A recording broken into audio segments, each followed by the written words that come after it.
CITU అఖిల భారత మహాసభలు విశాఖపట్నంలో మొట్టమొదటిసారి 55 ఏళ్ళ తర్వాత జరుగుతూ ఉన్నాయి.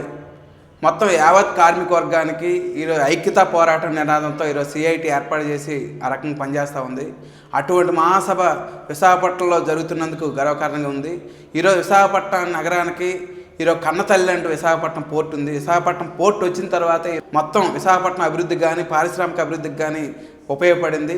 ఒక మాటలో చెప్పాలంటే ఒక పైసా పెట్టుబడి పెట్టకుండా ఈరోజు బంగారు గనిలాగా ఈరోజు ఆదాయం వస్తూ ఉంది. ఇప్పటికే రిజర్వ్ ఫండ్స్ ఈరోజు 2,000 కోట్ల రూపాయలు ఉన్నాయి. సంవత్సరానికి 722 కోట్ల రూపాయలు లాభాలతో నడుస్తూ ఉంది. కానీ అటువంటి పోర్టులో ఈరోజు కనీస వేతనాలు ఈరోజు కాంట్రాక్ట్ కార్మికులకు అమలు చేసే పరిస్థితి లేదు. ఈరోజు ఇతర అనేక రకాల స్టూడోర్ కానీ ఈరోజు అవుట్సోర్సింగ్ కానీ ఇటువంటి రకాలు పెట్టి ఈరోజు కనీస వేతనాలు అమలు చేయట్లేదు. అదే సందర్భంలో ఈరోజు ప్రమోషన్ పాలసీస్ ఇవ్వకుండా వ్యవహారం చేస్తూ ఉన్నారు. ఒక పక్కన హాస్పిటల్ని ప్రైవేట్ వాళ్ళకి ఇచ్చే పరిస్థితి చేస్తున్నారు. కాబట్టి ఇటువంటి భయం పైన ప్రభుత్వ రంగాన్ని రక్షించాలని చెప్పేసి అలాగే బెర్తలన్నిటిని ప్రైవేట్ వాళ్ళకి ఇచ్చిపోతూ ఉన్నారు.